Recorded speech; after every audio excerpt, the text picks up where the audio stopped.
Buenas tardes, jóvenes. Bienvenidos sean a esta actividad académica el día de hoy. Hoy tenemos la oportunidad de discutir un tema bastante interesante. Se preguntarán ustedes, los que han rotado en emergencia o en servicios, ¿por qué muchas veces hacemos peticiones de exámenes relacionados con hepatitis de origen viral? ¿Por qué cuando nos llega un paciente con enfermedad hepática descartamos hepatitis B o hepatitis C?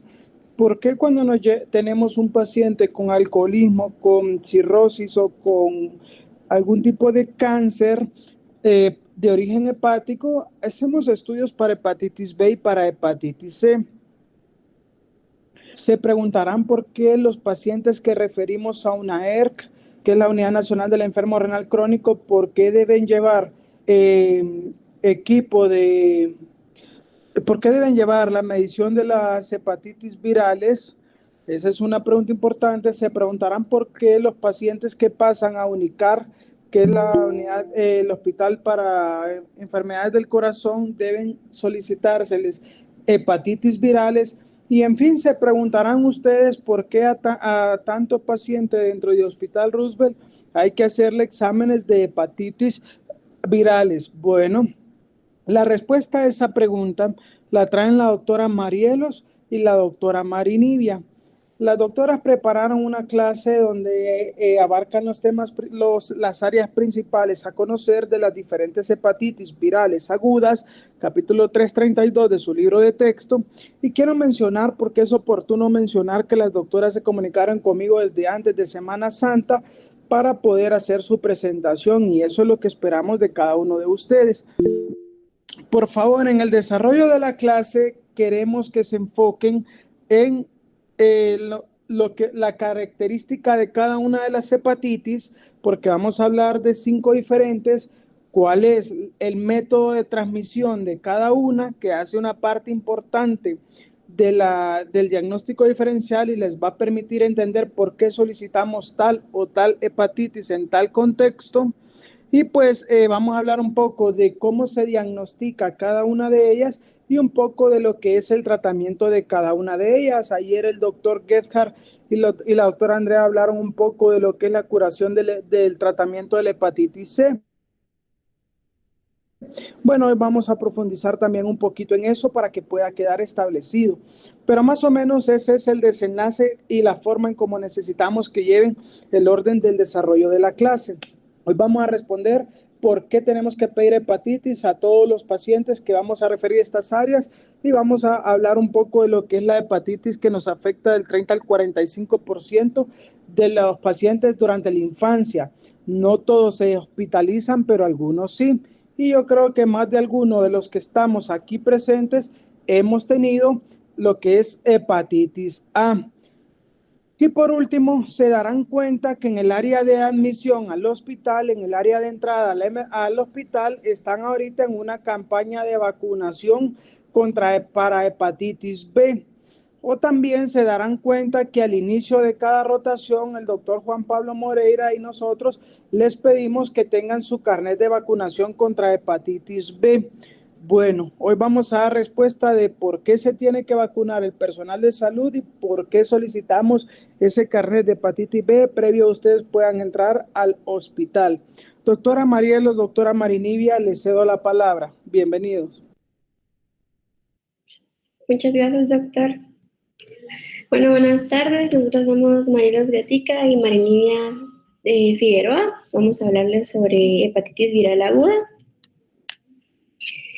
La infección por virus hepatótopos produce un episodio agudo de inflamación hepática, conocida como hepatitis aguda, que puede evolucionar a la eliminación espontánea del agente infeccioso o a su persistencia. Hay 5 virus de la hepatitis, que son responsables de la gran mayoría de casos de hepatitis aguda.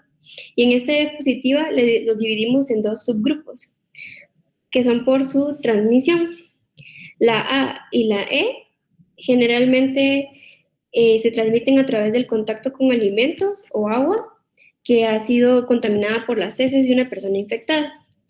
Aunque las personas también pueden contraer La hepatitis E, comiendo carne poco cocida de cerdos, ciervos y conejos. Mientras que B, D y C se transmiten por vía parenteral o sexual.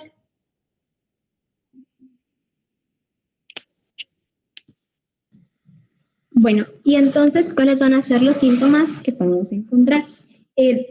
Estos los vamos a hablar pues de forma general, y es que, digamos, van a haber síntomas prodrómicos, o sea, como muy generales que podemos encontrar en estos pacientes.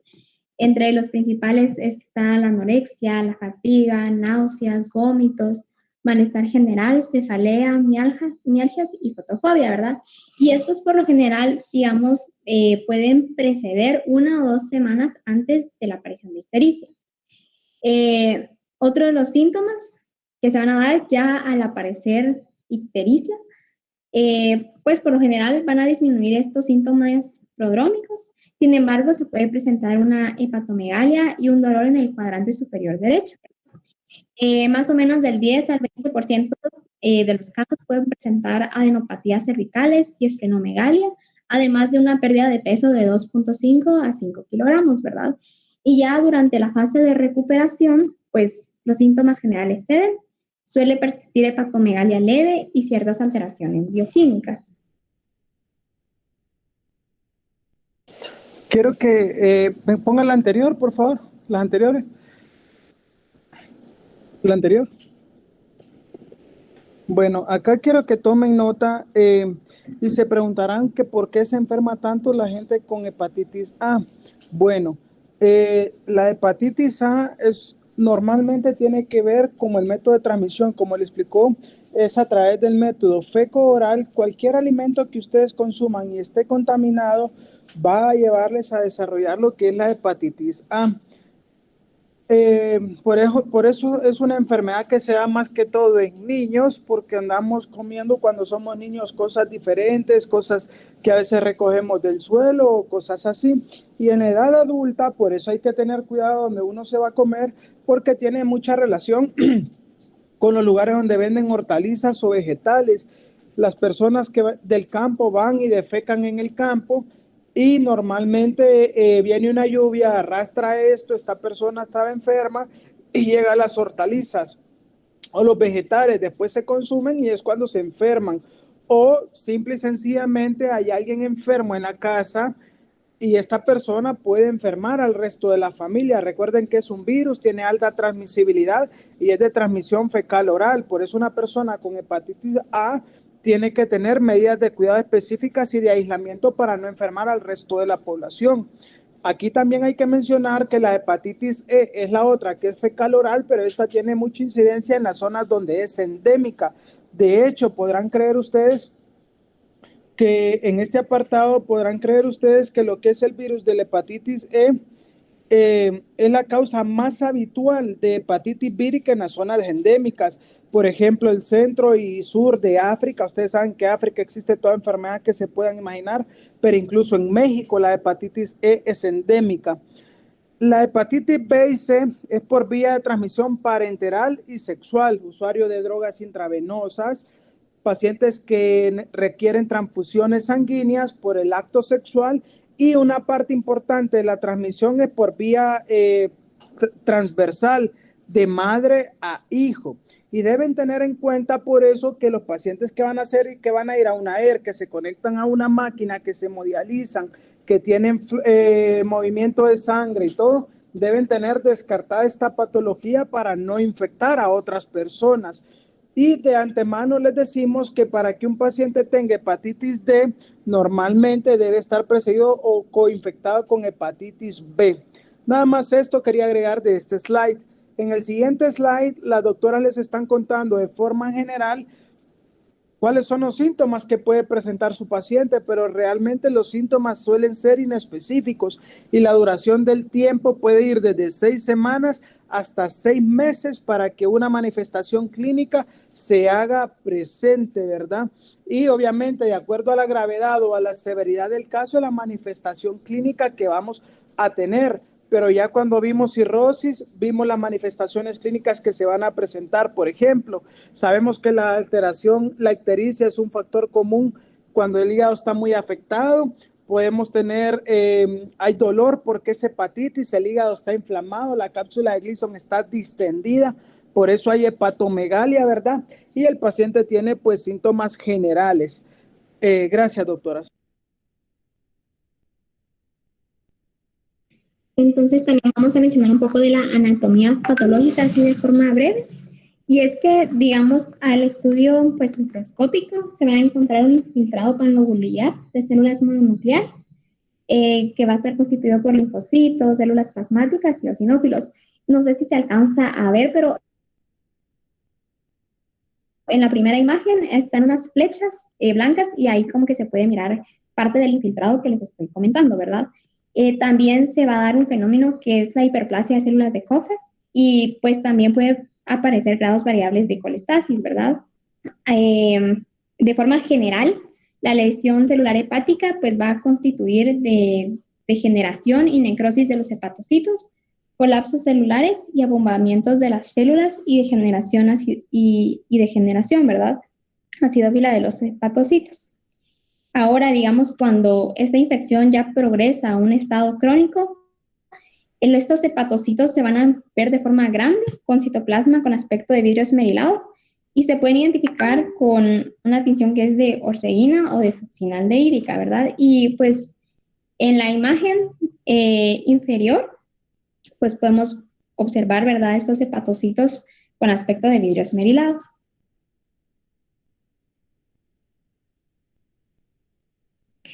Sin embargo, también podemos encontrar, ¿verdad?, manifestaciones extrahepáticas y, digamos, entre las más frecuentes que podemos encontrar, pues está la glomerulonefritis con síndrome nefrótico, que por lo general va a aparecer como resultado del daño en los pequeños vasos sanguíneos de los riñones, ¿verdad? Y lo que va a producir, pues, una mayor excreción de proteínas en la orina. También se puede encontrar una vasculitis generalizada y pues también se le ha denominado poliarteritis nodosa. Y como podemos observar en la imagen, pues va a ser una vasculitis necrotizante de arterias de mediano y de pequeño calibre. Y otra manifestación va a ser la crioglobulinemia mixta esencial, que se va a caracterizar por artritis y vasculitis cutánea, como observamos en la imagen. Aquí es importante en esta parte que presentó la doctora que tienen que tomar en cuenta que las manifestaciones sí van a afectar al hígado y es una hepatitis, pero también pueden haber pacientes que tengan manifestaciones en partes diferentes del organismo. El hepatitis no se localiza, no se limita, específicamente al hígado. 1% de los pacientes pueden tener lo que es la poliarteritis nodosa o la panarteritis nodosa que la doctora está mencionando. Fíjense que esta está más relacionada con lo que es la hepatitis B. También tienen que tener en cuenta que presenta síndromes nefróticos. Estos pacientes les pueden llegar con síndromes nefróticos y les van a llegar con lo que es una nefropatía membranosa o una glomerulonefritis membranoproliferativa. Este tema de síndromes nefróticos estamos próximos a verlos, está empezando esta semana. Entonces, para irlos relacionando con este tema, los pacientes con hepatitis pueden afectar el riñón, pueden afectar el organismo a través de la vasculitis y la crioglobulinemia mixta. Pacientes sobre todo que tienen virus de la hepatitis C, nosotros tenemos que investigar cuando el paciente hace hemólisis, cuando el paciente llega con aplasia medular, que tenga o no crioglobulinemia, porque es común la infección conjunta. Y otra parte importante que debo mencionar es que virus de la hepatitis B y virus de la hepatitis C son virus obligados cuando el paciente presenta trombocitopenia o el paciente presenta pancitopenia, ¿verdad? Trombocitopenia, pancitopenia o anemia hemolítica y estamos pensando en causa infecciosa, debemos buscar hepatitis B y hepatitis C. Por eso van a ver muchas veces que lo solicitamos. Gracias, doctora. Y esta es como una pequeña imagen que resume lo que ya les hemos contado, ¿verdad? Siguiente, por favor. Entonces comenzamos con la hepatitis A. Aquí se puede observar su estructura, que es del piconalvirus de la hepatitis A. de 27 nanómetros y resistente al calor, ácido y éter. Tiene una cápside icosaédrica que está formada por 4 polipéptidos víricos, desde VP1 a VP4. Y en el interior de la cápside hay un ARN monocatenario de sentido positivo, de un genoma de aproximadamente 7.500 nucleótidos, que contiene una proteína genómica vírica unida a su extremo 5. La hepatitis A tiene un periodo de incubación de 15 a 45 días, por lo que se puede aproximar a 4 semanas o 30 días. El virus solo se reproduce en el hígado, pero está presente en bilis, heces y sangre durante la fase final del periodo de incubación y en la fase presintomática y preictérica de la enfermedad. Este microorganismo se transmite casi de forma exclusiva por la vía fecal-oral. Su diseminación de una persona a otra aumenta en función de la higiene, las condiciones de salubridad, las viviendas y los estándares socioeconómicos de una región. Se han detectado brotes epidémicos, así como casos individuales cuyo origen tiene que ver con alimentos, agua, leche, frambuesas y fresas congeladas. En la población general, la prevalencia del anticuerpo contra el virus de hepatitis A, que es un marcador excelente que nos indica una infección previa por hepatitis A, se incrementa con la edad y el estado socioeconómico bajo.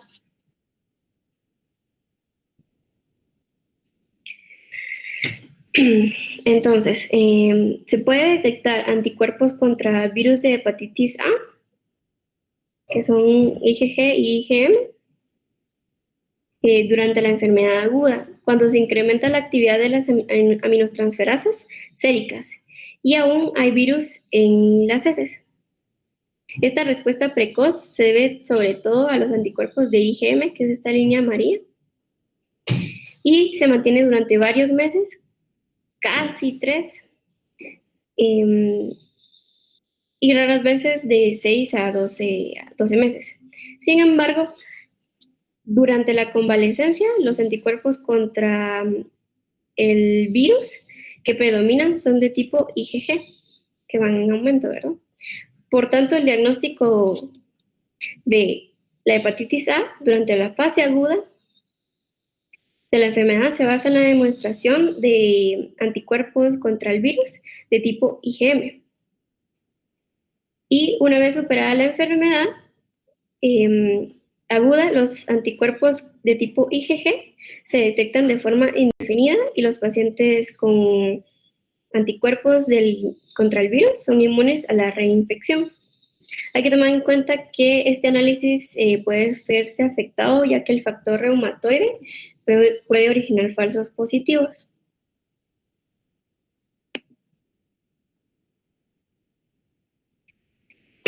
Casi todos los pacientes antes sanos con hepatitis A se recuperan por completo sin complicaciones en 3 o 4 semanas. La mortalidad de la hepatitis A y B es muy baja, cerca del 0.1%, pero aumenta en pacientes ancianos o con enfermedades debilitantes subyacentes, que pueden seguir una evolución prolongada y tienen más probabilidades de sufrir una hepatitis grave. Por lo tanto, hay que estar alerta con las manifestaciones clínicas iniciales de ascitis y edema periférico o síntomas de encefalopatía hepática que sugieren un mal pronóstico. Además, la prolongación del PT, ya que puede indicarnos un trastorno grave de la función de síntesis, que a su vez indica la existencia de una necrosis hepatocelular extensa. También la concentración baja de albúmina sérica, la hipoglicemia o tasas muy altas de bilirrubina mayor a 340 micromoles por litro. Y por lo que persiste durante un tiempo prolongado y que sugiere afectación hepatocelular grave. Una pequeña proporción de pacientes con hepatitis A sufren una recaída de la hepatitis al cabo de semanas o meses de la recuperación evidente. Esta recaída se caracteriza por recurrencias de los síntomas, incremento de las aminotransferasas, en ocasiones ictericia y eliminación fecal del virus. Otra forma poco habitual de la hepatitis A es la hepatitis colestásica, caracterizada por ictericia colestásica prolongada y prurito. La mayor parte de las personas con hepatitis aguda se recupera de forma... Perdón, Marielos. Bueno, aquí Marielos ya les dijo cosas muy importantes. La primera, y para que vayan formándose una idea de los elementos diagnósticos, los pacientes que tienen, hay 5 tipos de hepatitis. De los 5 que existen, 4 son ARN y solamente una es ADN.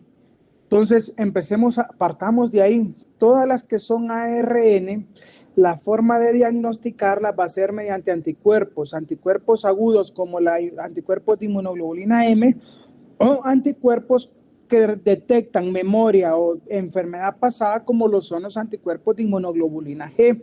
Ella ya claramente se los explicó. Entonces, si tienen la sospecha que su paciente tiene hepatitis A, deben pedir, como es un ARN, deben pedir las inmunoglobulinas de tipo M, que son las que indican enfermedad aguda. Esa es la que pedimos en el Roosevelt y esa es la que le pedimos a los pacientes cuando estamos sospechando que la enfermedad es aguda. Ese como primer elemento. Luego ella menciona algo bien importante. Todos se preguntarán, pero ¿cómo es que la hepatitis A puede ser fulminante si los casos que yo he visto, los pacientes se manejan en casa, solo se mantienen alimentándose, hidratándose y descansando? Bueno, esa es la evolución del 99.9% de los pacientes prácticamente, pero sí hay un 0.1 a un 0.4% de los pacientes que pueden desarrollar, escuchen bien, producto de una hepatitis A, una hepatitis fulminante que se va a manifestar por los cuadros clínicos que ya Marielo les contó: paciente ictérico, encefalopático, hipoglicémico. Son cuadros de que es una hepatitis fulminante, tienen hasta el 20 al 30% de mortalidad si el paciente no se trasplanta. Entonces, vean que a pesar de que es una enfermedad muy leve, puede llegar a ser una enfermedad muy grave. Entonces, debemos igual mantener medidas de higiene en los alimentos para evitar que cualquiera de estas cosas nos puedan pasar.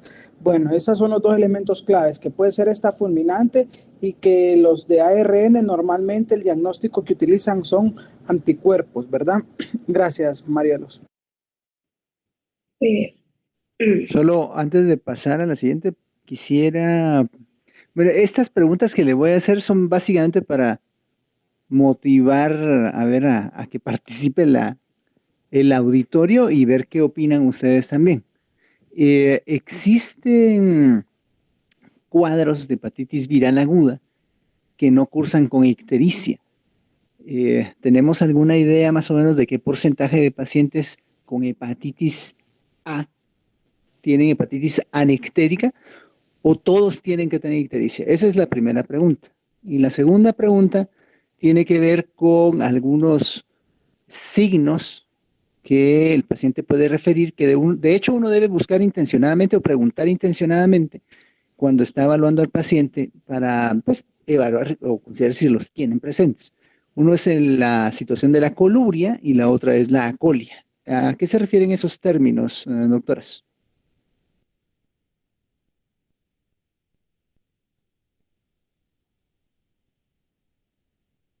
Cualquiera de las dos que están exponiendo pueden contestar. Sí, doctor. Pues la coluria básicamente, ¿verdad? Muchas veces le dicen la orina de color Coca-Cola, o sea, oscura, ¿verdad? Y la acolia es cuando básicamente el paciente va a presentar heces como blanquecinas. Bueno, Y, de hecho son blanquecinas, no son como blanquecinas, sino son blancas. O sea, son heces no pigmentadas. ¿Y la coluria? y la coluria es la orina oscura. La orina como Coca-Cola. Entonces uno le pregunta al paciente, mire, ¿cómo está su orina? Ah, está muy café, como Coca-Cola. Sí, doctor, está como Coca-Cola. ¿Y qué pasa con el porcentaje de pacientes que pueden tener hepatitis anictórica?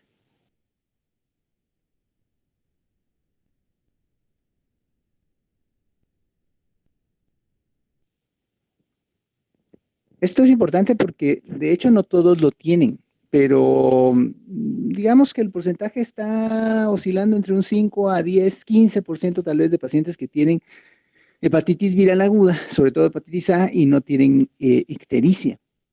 Eh, También es importante el momento de presentación clínica, porque por lo general, si no recuerdo mal, ahí los colegas o ustedes me corrigen, los pacientes tienen su periodo de más infecciosidad justo antes de empezar con la ictericia. O sea, cuando los pacientes ya están ictéricos, ya dejan de ser infectantes. Entonces, es importante porque antes de repente los pacientes no han tenido tanta precaución con el manejo de sus secreciones o el lavado de manos o algo, y pueden servir como vehículos para incrementar la frecuencia de la infección.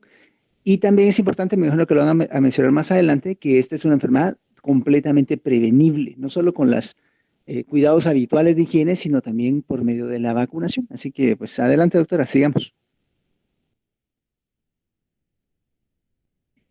Muy bien, entonces la mayor parte de las personas con hepatitis aguda se recupera de forma espontánea y no requiere tratamiento antiviral específico. Aunque las formas clínicas graves exigen hospitalización, la mayoría de los pacientes no necesita atención hospitalaria. El reposo en cama estricto y prolongado no es esencial para la recuperación total, pero muchos individuos mejoran con una restricción de la actividad física. Es recomendable que la dieta sea hipercalórica y dado que muchos pacientes sienten náuseas al final del día, el aporte calórico principal se tolera mejor por la mañana. La nutrición intravenosa es necesaria en la fase aguda si el paciente sufre vómito persistente y no puede alimentarse de manera adecuada por vía oral. Y importantísimo, hay que evitar los fármacos que causen efectos secundarios como colestasis y aquellos que son metabolizados por el hígado y el consumo de alcohol.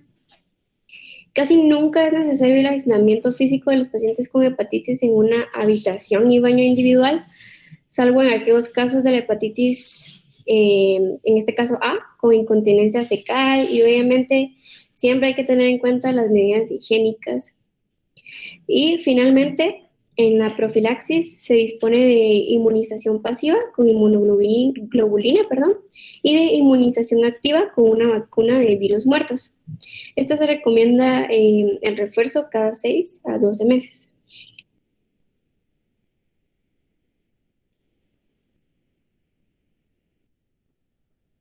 Bueno, y ahora vamos a hablar del segundo tipo de virus, que es básicamente el virus de la hepatitis B. Y como ya lo había comentado el doctor, este va a ser el único virus ADN. Y este por lo general va a codificar 4 productos virales, ¿verdad? Pertenece a la familia de los hepatnavirus, o sea que es un ADN hepatrópodo. Y van a haber 8 genotipos conocidos. En Centroamérica, el más prevalente es el F. Y además de esto, este virus por lo general va a tener una prevalencia de enfermedad crónica alta en neonatos y en adultos va a ser del 5%. Este virus pues va a tener un periodo de incubación de 3 a 180 días con una media de 70 días. Y pues digamos, entre los grupos como más frecuentes van a estar los adultos jóvenes y por lo general pues la vía de transmisión va a ser sexual o percutánea y también en niños, y esta va a ser por una vía perinatal. Si observamos al lado derecho, pues tenemos la imagen del virus, y como podemos observar, en el centro va a estar, ¿verdad?, esta cadena de ADN doble, y pues si podemos observar, allí también van a estar el antígeno cobre, el antígeno E, el ADN polimerasa, que va a ser muy importante, y el antígeno de superficie.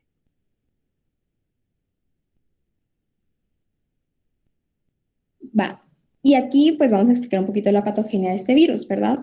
Es importante recalcar que el virus de la hepatitis B no es citopático y la inflamación hepática básicamente depende de la respuesta inmune que tenga el individuo.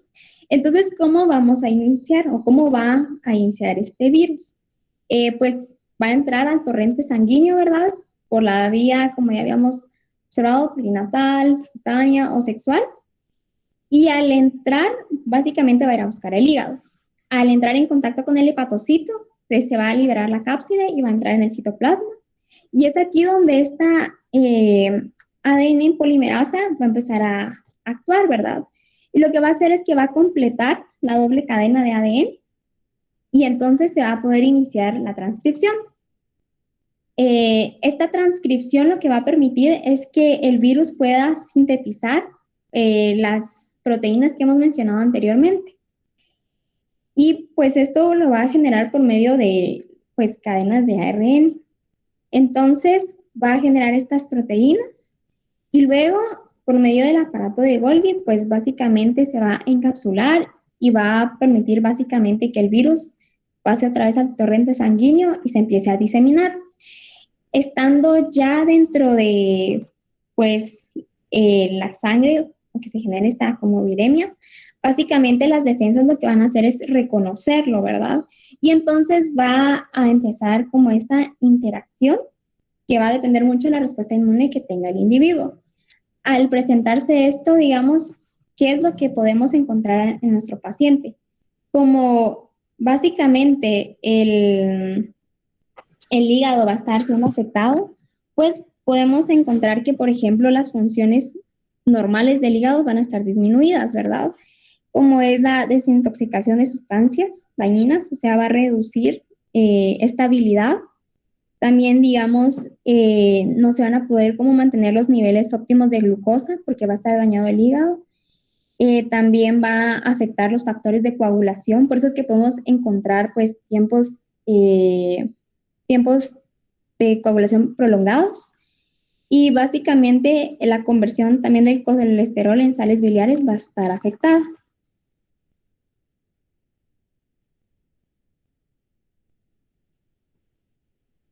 Bueno, entonces la hepatitis B aguda, el 90% de los casos dice que va a llevar a una curación, ¿verdad? Y como habíamos mencionado, el 1% puede ser que se complique a una hepatitis fulminante, que básicamente la hepatitis fulminante va a ser un síndrome que se va a caracterizar por necrosis masiva y va a ser pues va a ser rápida en el parénquima hepático, ¿verdad? Y también se va a caracterizar porque va a haber una disminución del tamaño del hígado, también llamada atrofia amarilla aguda, y pues se va a generar por esta infección, ¿verdad? Es importante recalcar que el HBsAg puede durar más de 6 meses y entonces aquí se puede dar lo que es la hepatitis crónica y esta puede ser persistente, ¿verdad? Y entonces va a llevar a que se genere lo que hemos mencionado antes, que va a ser una enfermedad extrahepática, ¿verdad? En la que podemos encontrar la poliarteritis nodosa y la glomerulonefritis, como habíamos mencionado. Aparte de esto, pues también se puede generar el carcinoma, ¿verdad? Hepatocelular y cirrosis.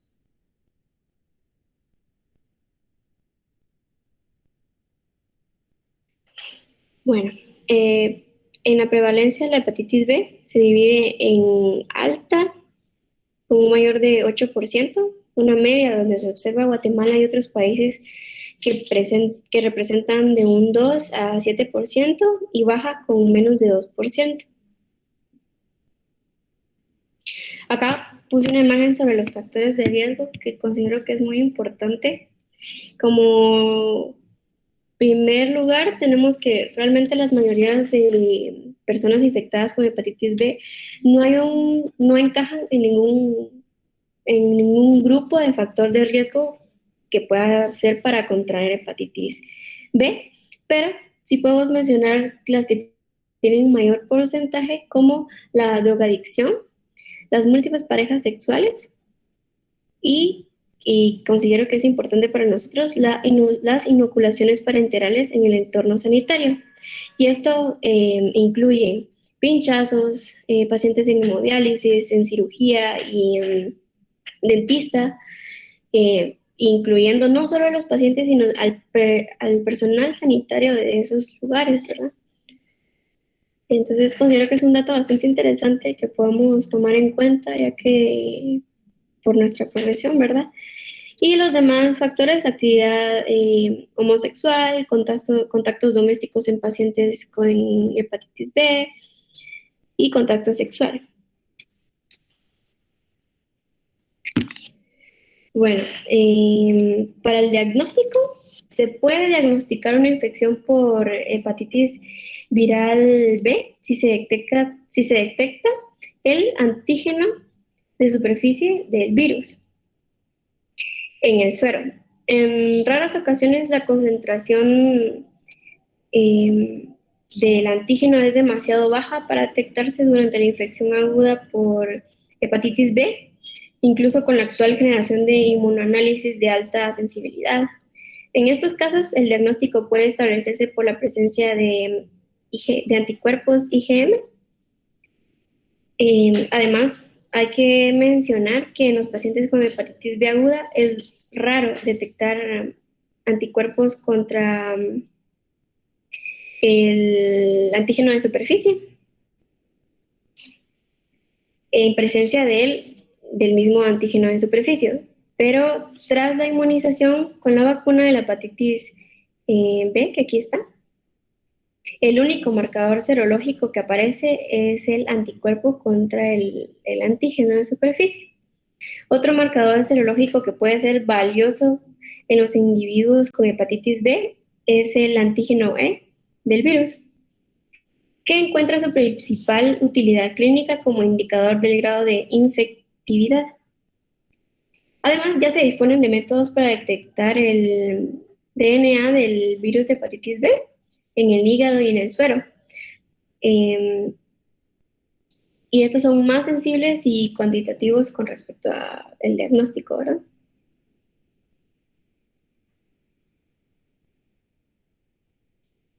Ahora, el tratamiento. En hepatitis B, cerca del 99%. Marielo, disculpe, pongamos la anterior, por favor. Gracias. Bueno, Marielo ya les explicó muy bien esto. Fíjense que, como les decía al inicio, todos los ARN anticuerpos bastan, pero la hepatitis que tiene un grado de complejidad mayor para el diagnóstico es la hepatitis de tipo B. Ya les explicó un poco Marinivia, y pues quiero ayudarles a que puedan entender mejor cómo se hace el diagnóstico. Van a ver que cuando tenemos un paciente con virus de hepatitis B en la emergencia o en pisos o donde estén, ustedes mandan a medir hepatitis B, hepatitis C. Hagan de cuenta que les sale positivo el hepatitis B. ¿Cuál es el siguiente paso? Determinar en qué fase de la infección o en qué fase puede estar este paciente. Ya muy bien les puso en la diapositiva anterior que los que tienen prevalencia del antígeno de superficie de más de 6 meses hay que pensar en cronicidad.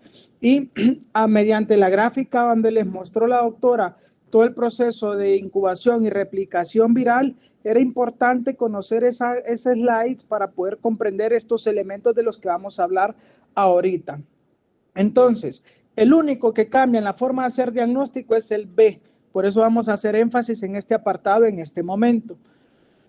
Deben saber también que el 70% de los pacientes con hepatitis B puede cursar con hepatitis asintomática o hepatitis subclínica.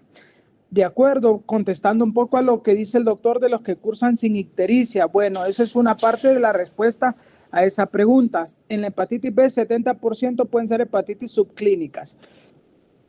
O sea, sin ninguna manifestación clínica, ¿verdad? Ahora, hablando del diagnóstico, ustedes deben ver en la parte, en la fila horizontal que dice diagnóstico. Para diagnóstico debemos usar 6 elementos. Este es el único virus que es ADN, como pueden ver ahí, como les explicó la doctora. Para poder partir del diagnóstico deben saber que ya vieron el diagrama, que hay un antígeno de superficie para la hepatitis B, y como hay un antígeno, debe existir un anticuerpo. Hay un antígeno para superficie de hepatitis B y hay un anticuerpo de superficie de hepatitis B. Esto es lo que nos van a decir en la agudeza, la recuperación, o nos van a decir el estado en que está nuestro paciente en cuanto a la hepatitis B. Luego tenemos los anticuerpos propiamente contra el virus de la hepatitis C o anticore, que pueden ser de tipo M o de tipo G, que es el tercero que sale en la fila de arriba. Luego tenemos otro antígeno. ¿Qué antígeno es? Es el antígeno E de la hepatitis B. Cuando hablamos de antígeno E de la hepatitis B, estamos hablando que nos muestra que existe signos de alta replicación del virus y un aumento en la infectividad de este paciente o del virus de la hepatitis B. Así como hay un antígeno E que nos habla de alta replicación viral e infectividad, hay un anticuerpo de hepatitis B, anticuerpo E de hepatitis B. Cuando el anticuerpo E de hepatitis B está positivo, ha habido cero conversión, y cuando este está positivo nos indica que ya disminuyó la replicación vírica y que la infectividad ya se redujo. Mientras el antígeno esté positivo, raramente va a estar el anticuerpo positivo. Entonces, si el antígeno E está positivo, el virus está replicando y hay una alta carga viral. Cuando el anticuerpo se positiviza es porque el antígeno ya dejó de ser positivo en la mayoría de casos e indica que ya disminuyó la replicación del virus y la infectividad. Esto es importante porque entre más se replique el virus y más infeccioso sea, peor va a ser para nuestro paciente.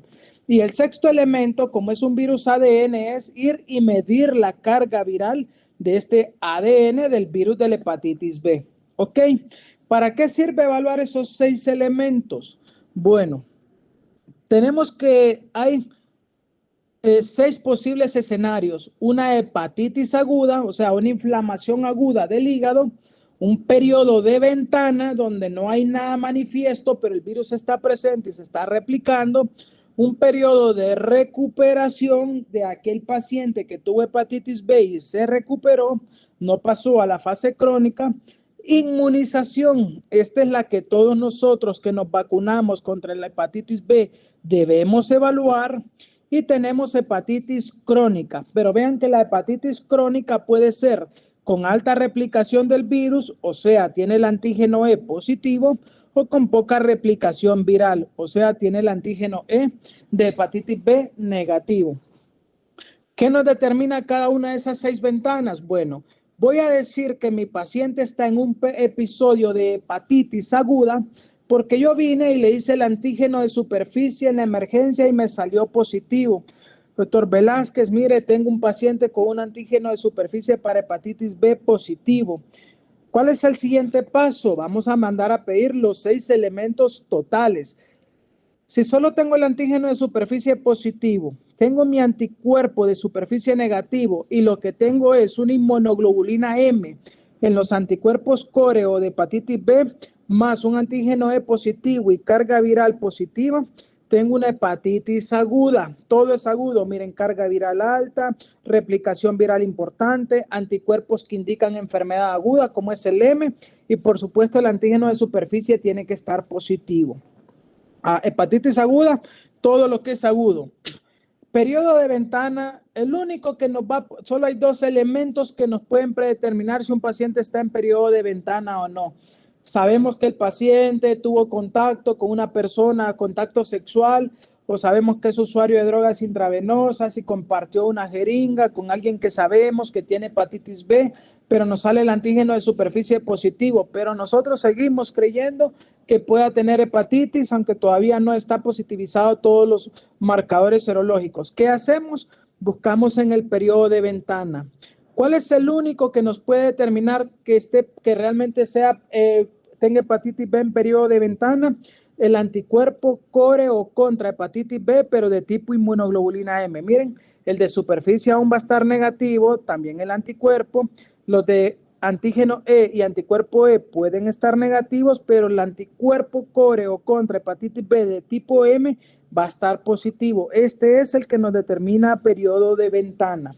Si ya vemos que está positivo, pues mandamos a medir una carga viral que nos va a confirmar que el paciente es porque está en periodo de ventana, que no ha positivizado lo demás, pero que el haber estado en contacto sexual con esta persona o contacto con la jeringa de esta paciente lo infectó. ¿Ok? Cuando mi paciente de hepatitis aguda se recuperó, doctor Velázquez, ¿recuerda aquel paciente que vimos hace 6 meses en la emergencia y que le había contado yo que salió con antígeno de superficie positivo y que tenía hepatitis aguda? Bueno, mire que ahorita ya vino para seguimiento y fíjese que el antígeno de superficie ya negativizó. El anticuerpo de superficie ahora está positivo. El anticuerpo core de hepatitis B que está presente es de tipo de memoria. Mire, ya es la inmunoglobulina G. Y fíjese que ya hizo seroconversión porque ya el antígeno E desapareció y solo está el anticuerpo E positivo o puede estar negativo y ya no hay carga viral. Entonces, este paciente, doctor, ya se recuperó. Mire, estuvo infectado, pero ya se recuperó. ¿Qué lo dice? Que ya tiene anticuerpos, no solo antígeno, y que tiene inmunoglobulina G. El que todos nosotros debemos tener, doctor, yo me vacuné y quiero saber si tengo defensas o no. Se hace los 6, la evaluación de los 6, y el único que debe estar positivo es el anticuerpo contra superficie de hepatitis B. Cuando es inmunización por vacuna, solo debe estar positivo el anticuerpo de superficie de hepatitis B. Cuando es inmunización porque se enfermó y se recuperó, va a estar también positivo el anticuerpo de superficie, pero también el anticuerpo core de tipo inmunoglobulina G. Entonces tengan clara esa diferencia. Aquel que se enfermó y se recuperó son estos dos positivos, y nosotros que no hemos estado enfermos, primero Dios, y que solo nos vacunamos, es el anticuerpo contra superficie el único que va a estar positivo. Doctor Velázquez, mire que aquel paciente que le había contado que hace 6 meses está positivo va a creer que hoy regresó para los controles, pero sigue con el antígeno de superficie positivo. Bueno, entonces, como ya les dijo Marinibia, antígeno de superficie positivo por más de 6 meses es crónico. Entonces, está positivo el antígeno de superficie y también cambia. Miren, aquí el anticuerpo que está positivo es el de M, cuando ya es crónico, como ya lo han mencionado las doctoras, es el G. Y como hay dos variantes de hepatitis crónica, aquella que tiene replicación viral y aquella que no, obviamente la diferencia la hace que la que sí tiene replicación viral, el antígeno E va a estar positivo, y la que no, el antígeno E va a estar negativo con positividad del anticuerpo E. Y aquella que tiene replicación viral, obviamente, como ya vimos, va a estar positivo la carga viral. De esta manera, señores, es como hacemos el diagnóstico de los 6 escenarios posibles en los que una persona puede estar expuesto a hepatitis B. De acuerdo, es nada más para enfatizar este punto porque es la hepatitis que de alguna manera cuesta más hacer el diagnóstico. De acuerdo, muchas gracias por el tiempo, Marinibia. Si alguien tiene preguntas en este aspecto, sería bueno abarcarlas ahorita. De lo contrario, podemos continuar, doctoras. Gracias. Solo, doctor, en relación a todo lo que comentó, excelente explicación, como siempre. Yo quisiera recalcar la importancia de que vuelvan a revisar todo este segmento que han explicado tanto las doctoras como el doctor, porque es uno de los puntos más importantes para entender la interpretación no solo de hepatitis B, sino de todos los tipos de hepatitis que podemos tener, hepatitis viral, y también, pues incluso de algunas otras condiciones virales para entender por qué pedir X o Y prueba serológica, ya sea IgM, IgG o algunos derivados proteicos de algunos virus para poder establecer bien el diagnóstico específico de estas condiciones. También recalcar en el sentido de que no es necesario esperar que un paciente tenga ictericia o alguna manifestación en especial que nos haga pensar que pueda tener hepatitis, sino como bien se ha dicho, primero muchos pacientes son incluso asintomáticos o tienen síntomas muy leves o extraños, cansancio, fatiga, adenopatía, algún tipo de manifestación dermatológica, no necesariamente algo que oriente directamente a pensar en el hígado de primera mano. Y por lo mismo deberíamos de estar como considerando hacer estas pruebas de forma más amplia o de forma más extensa. No digo que pidamos todo el perfil completo, sino más bien lo que ya se está explicando acá. Si pienso que un paciente tiene hepatitis aguda, pues por lo menos IgM de hepatitis A, un antígeno de superficie, hepatitis B, y anticuerpos contra hepatitis C, para empezar. Y si es un cuadro más crónico, entonces ahí empiezo, como bien explicaron acá, con antígeno de superficie, y ya dependiendo de cómo esté el dato, o sea, si está positivo, ya pido todo el resto. Sobre todo para optimizar los costos del diagnóstico específico de estas condiciones. Gracias, doctor. Gracias a usted, doctor. Bueno, entonces en hepatitis B, cerca del 99% de los adultos antes sanos se recuperan por completo por medio de una recuperación de forma espontánea. En casos infrecuentes con hepatitis B aguda grave, se ha intentado con éxito el tratamiento con un antiviral análogo nucleosídico, que podría ser entecavir o tenofovir, que son los fármacos más potentes y con menor probabilidad de generar resistencia en las dosis orales usadas para tratar la hepatitis B crónica. El tratamiento se debe continuar hasta que hayan transcurrido 3 meses de la seroconversión del antígeno de superficie o 6 meses de la seroconversión del antígeno E. Y como siempre, ¿verdad? Reposo en cama estricto, dieta hipercalórica, nutrición intravenosa, evitar ciertos fármacos y alcohol, aislamiento físico si es necesario, y medidas higiénicas. Con la profilaxis, la vacuna está formada por partículas de antígeno de superficie no glucosiladas. En las personas no vacunadas que se exponen al virus de hepatitis B, se recomienda profilaxis después de la exposición con una combinación de inmunoglobulina para obtener de forma rápida títulos altos de anticuerpos circulantes y de vacuna contra la hepatitis B, para conseguir una inmunidad prolongada y aprovechar la posible eficacia de la vacuna para atenuar la enfermedad clínica si se administra después del contagio. En el caso de la exposición perinatal de niños nacidos de madres con antígeno de superficie positivas, se debe administrar por vía intramuscular una sola dosis de 0.5 mililitros de inmunoglobulina del virus en el muslo inmediatamente después del nacimiento, seguida de un ciclo completo con 3 inyecciones de vacuna recombinante contra la hepatitis B.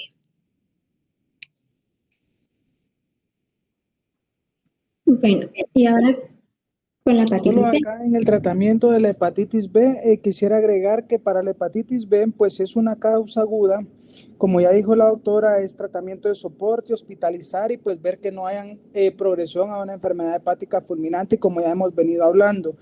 Para la hepatitis C, para la hepatitis B crónica, perdón, sí utilizamos algunos elementos terapéuticos, como por ejemplo, normalmente se utilizaban el entecavir o el tenofovir, que son análogos nucleócido y un análogo nucleótido que usamos para tratar pacientes también con VIH. Entonces, los antivirales son fármacos que se utilizan para tratar a los pacientes que tienen hepatitis B.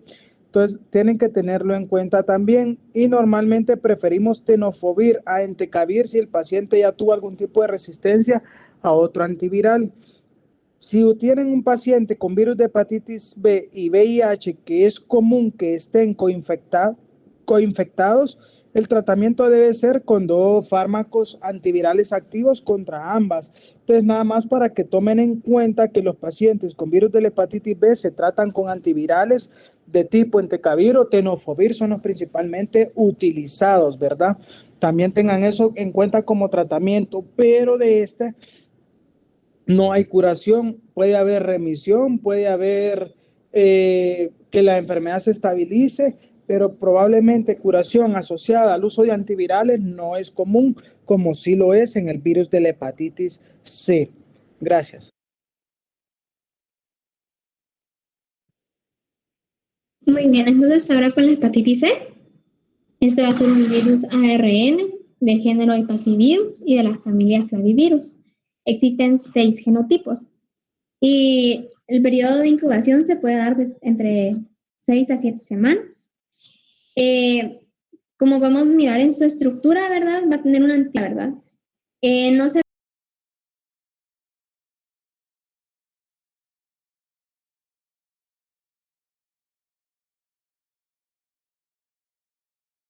replica por medio de un producto intermediario ARN, por lo que no se incorpora al genoma del portador. Y este va a entrar al hepatocito por medio del receptor CD81 y claudina 1. Ahora la epidemiología. Dice que del total de los casos, ¿verdad? El 3% a nivel mundial es con respecto al virus de la y es la indicación más frecuente de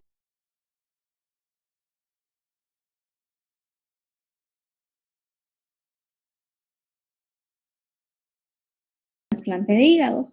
y más o menos el 80% de los casos van a ser crónicos. Si vamos a observar en la epidemiología, ¿verdad? En América, más o menos, hay alrededor de 2 millones de pacientes, lo cual es menor a comparación de otros continentes, como podemos observar en el esquema, ¿verdad?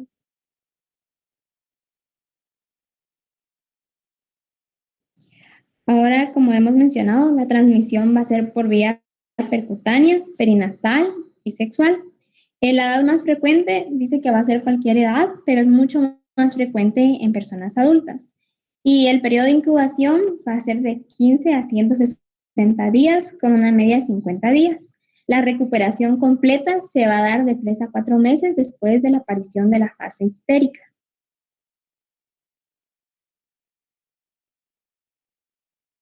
Y ahora entonces, ¿cómo vamos a realizar el diagnóstico?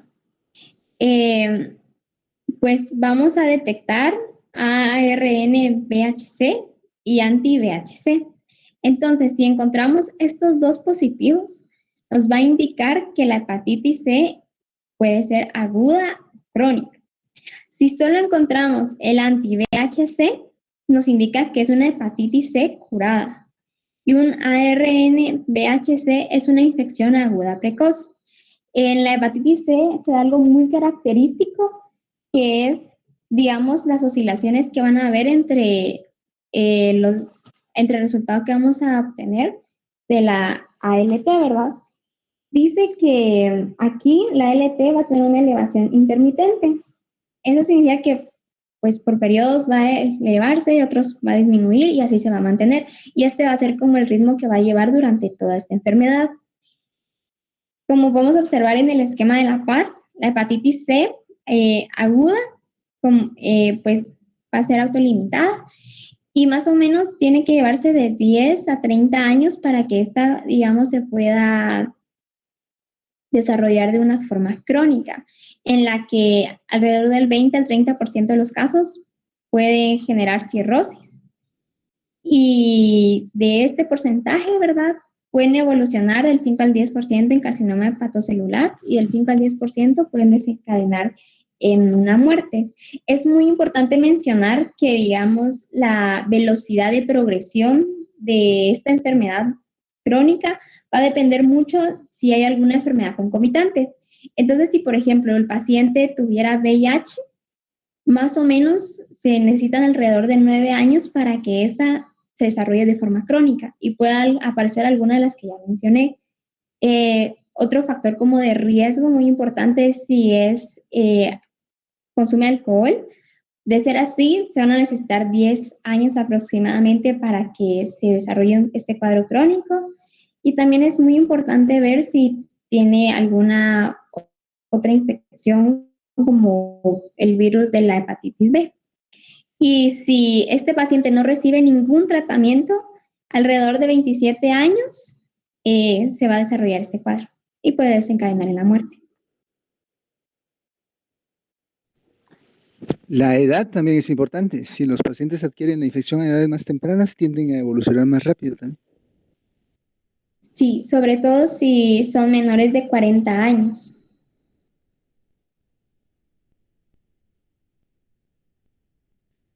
Bueno, entonces para el tratamiento de la hepatitis C se recomienda con antivíricos de acción directa, pangenotípicos, que curan la mayoría de los casos de infección por el virus de hepatitis C. Y estos medicamentos son determinados por el genotipo del virus de la hepatitis C, que es del 1 al 6. El genotipo del virus de la hepatitis C es uno de los puntos que determinan qué medicamentos usar. También si tiene cirrosis o no, si es leve compensada o grave descompensada, si ha recibido tratamiento anteriormente y qué medicamentos se utilizaron. Los regímenes de tratamiento suelen ser de 8 a 24 semanas, pero a veces más según sus circunstancias particulares y siguiendo un esquema básico de los protocolos de tratamiento recomendados organizados por genotipo del virus. pues como ya mencioné, perdón, del 1 al 6, y el 1 se divide en 1A y 1B. Y pues acá podemos ver las combinaciones que se pueden hacer, tomando en cuenta qué tipo de genotipo es.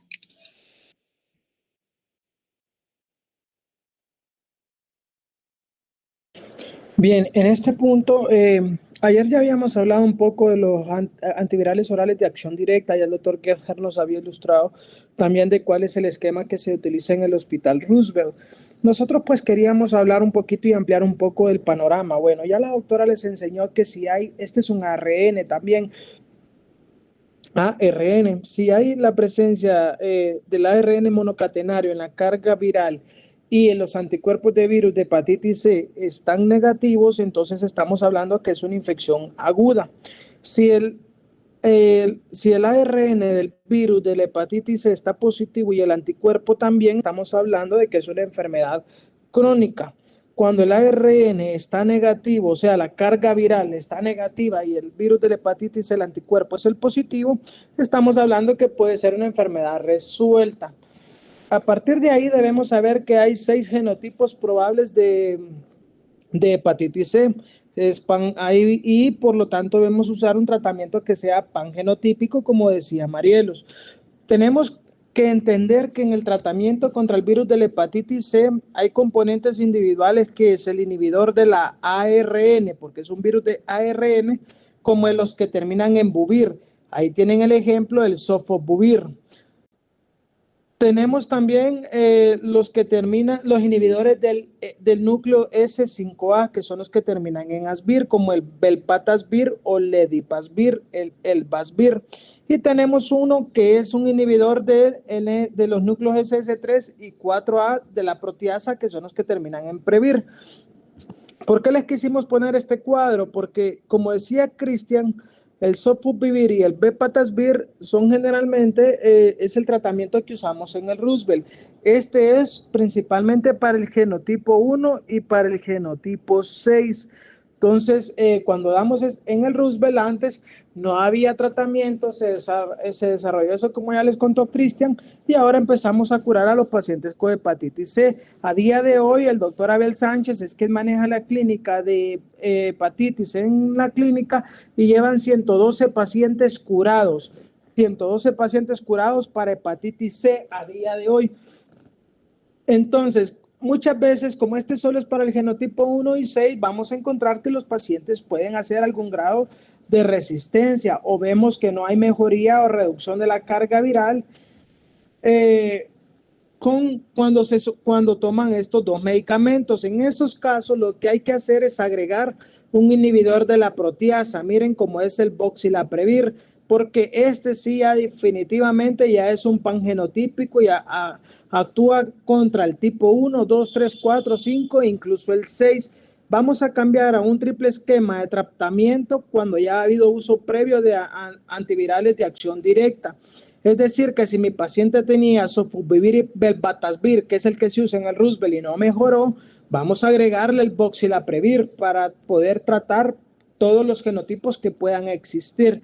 Entonces, nada más queríamos agregar este cuadro para que pudieran leer lo que ya expresó el doctor Gebhardt, ampliar un poco la información señalando de qué manera actúa cada uno de los fármacos, contándoles el número de curados que hay en el Hospital Roosevelt y contándoles que cuando hay resistencia a dos fármacos podemos agregar el inhibidor directo de la proteasa, ¿verdad? Que es el voxilaprevir, que este sí ya es pangenotípico. Muchas gracias nuevamente por el tiempo, doctoras. Solo pregunta, doctor. Adelante, maestro. Mire, ¿tenemos alguna idea de cuánto cuesta el esquema de tratamiento para esto? Yo sí tengo la idea, pero quiero ver si me la confirman ustedes. Y también, para que todos lo tengamos claro, ¿cuál es el mecanismo para que un paciente con hepatitis C, independientemente de su origen, o sea, de su procedencia, digamos, de donde venga, llegue a contar con la oportunidad de que le den el tratamiento en el hospital? A ver, ¿cuál sería esa guía?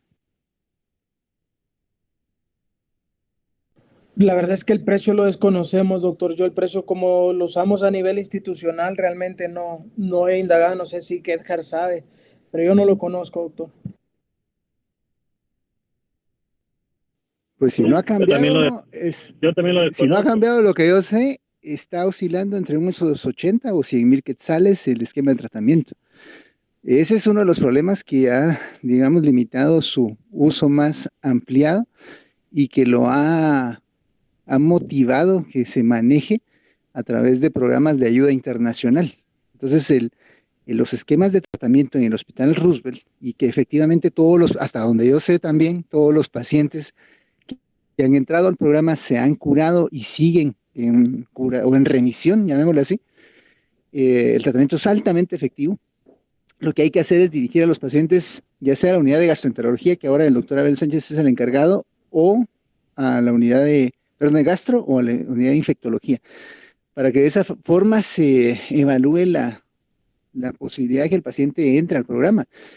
Hay que recordar que como tienen que cumplirse las metas del tratamiento, no siempre, aunque el paciente tenga hepatitis C, va a ser capaz de entrar. Y aquí lo que hay que ver es, por ejemplo, temas de cumplimiento a las citas, temas de cumplimiento con las evaluaciones, sus seguimientos, como se hace con los programas de VIH, solo que en este caso es hepatitis C. Entonces sí es importante que recordemos que hay que derivar a los pacientes hacia la consulta de gastroenterología, específicamente con el doctor Abel Sánchez, o a la unidad de infectología con las doctoras, no sé si, yo creo que sí, la doctora Johanna Samayoa es la que sigue coordinando la clínica de hepatitis viral también, de hepatitis C específicamente. Entonces, para que tengamos esto claro, y el costo de tratamiento sí es bastante caro, doctores. Gracias. Gracias a usted, maestro, por la valiosa información.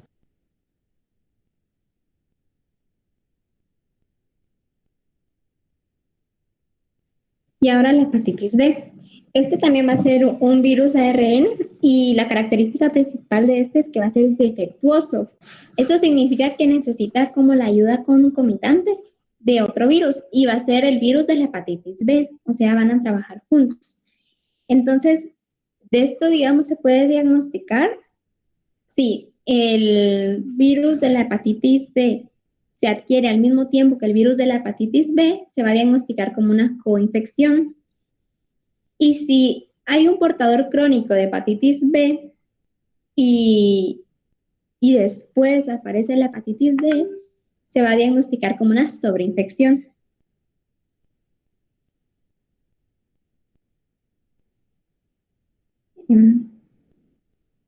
Ahora la epidemiología.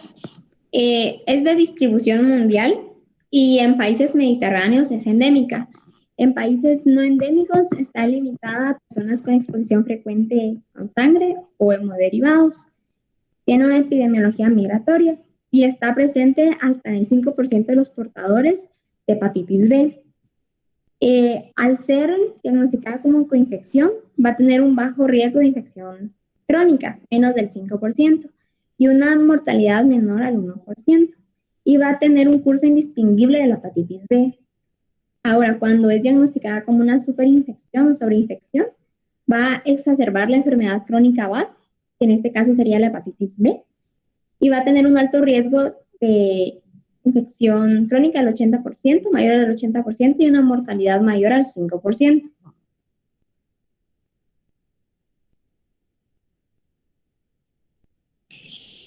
La transmisión va a ser por vía percutánea, perinatal y sexual, y la edad más frecuente va a ser básicamente a cualquier edad, pero va a ser más frecuente en adultos jóvenes y en niños de hasta 3 a 4 años. El periodo de incubación va a ser de 30 a 180 días, con una media de 60 a 90 días. Y ahora el diagnóstico. Como les había mencionado antes, este se va a diagnosticar de dos formas, como coinfección o como sobreinfección. Para esto es necesario que tomemos como en cuenta 4 marcadores, que va a ser el HBsAg, el IgM anti-HBC, el IgG anti-HBC y el IgM anti-BHD, que es el del virus de la hepatitis D. Y los otros que mencioné fueron los que vimos con la hepatitis B. Entonces, cuando sea una coinfección, va a estar presente el antígeno de superficie, el IgM anti-HBC y el IgM anti-BHD. Y puede ser que esté presente, pero va a ser como variable, ¿verdad? El IgG. Ahora, cuando es una sobreinfección, va a estar presente el antígeno de superficie, el IgG anti-HBC, porque como hemos mencionado, va a ser una infección crónica base de la hepatitis B, y el IgM de anti-HBD, ¿no? Del virus de la hepatitis D.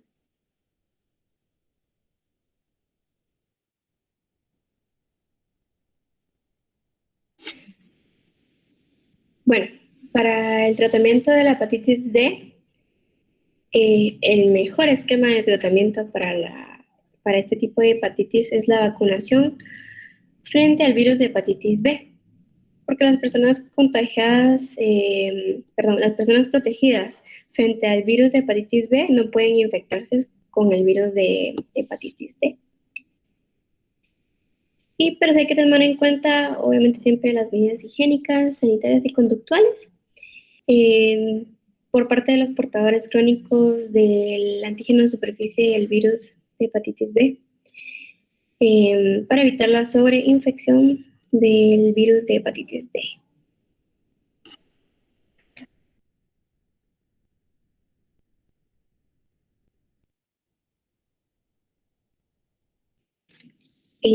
Por último, la hepatitis E.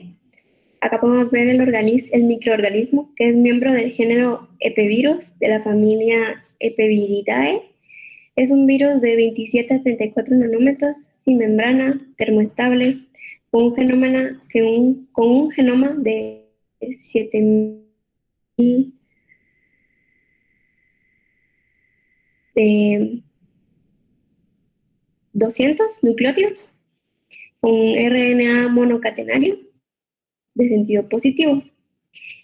De 1 al 3, se han descrito 8 genotipos del virus de hepatitis C. Exclusivamente los genotipos 1 y 2 parecen infectar al ser humano, mientras que los genotipos 3 a 8 pueden ser de origen animal, aunque también pueden infectar a los humanos.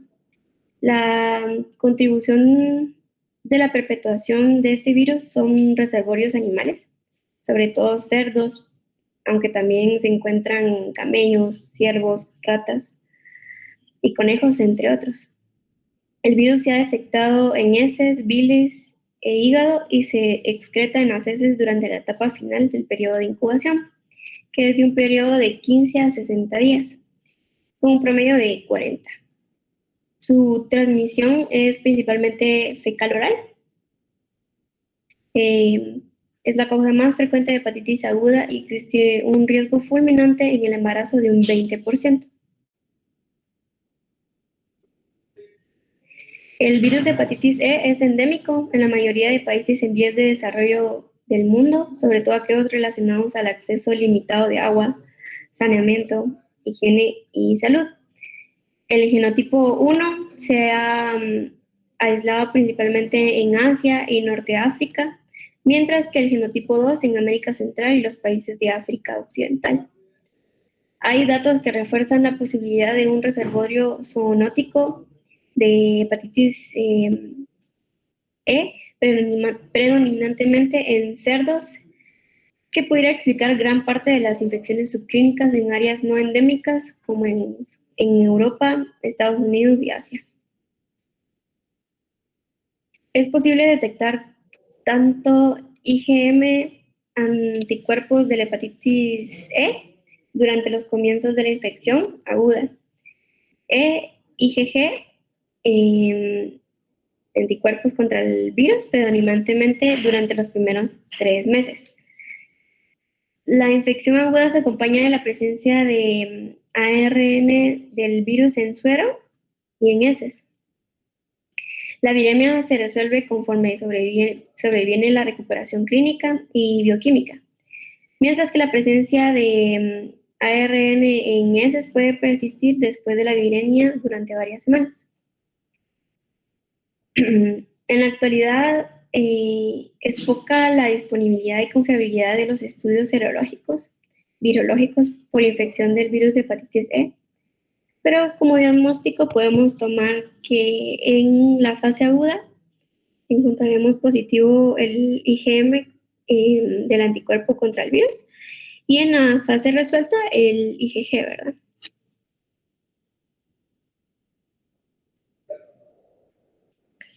Por último, el tratamiento contra la hepatitis E. No hay alguna en específico, como es en la hepatitis A y B. Tiene una recuperación de forma espontánea y se recomienda lo mismo, ¿verdad? Reposo en cama estricto, dieta hipercalórica, nutrición intravenosa si es necesaria, evitar ciertos fármacos y alcohol, aislamiento físico si es necesario y siempre medidas higiénicas. También se han visto que hay buena respuesta con ribavirina y interferón pegilado en fases muy agudas graves.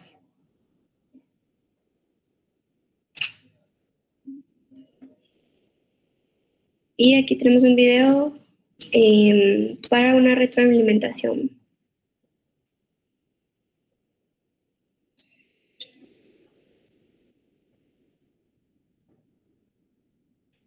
No sé si se escucha.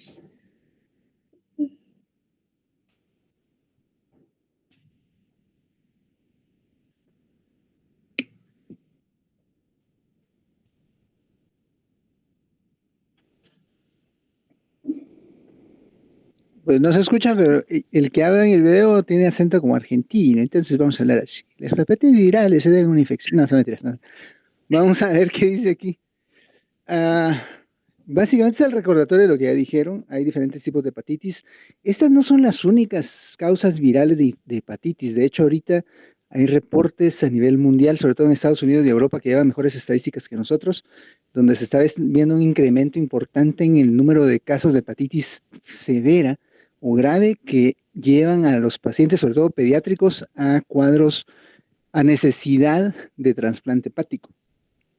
Entonces, esa es una situación importante en la actualidad. Se piensa que es un adenovirus, el número 41, si no estoy mal, pero no se tiene claro qué está pasando. En estos casos, lo interesante es que se descartan todas estas diferentes tipos de infección que se han comentado, desde la A hasta la E, y no se encuentra pues que sea un virus de hepatitis viral, sino pues son otros virus.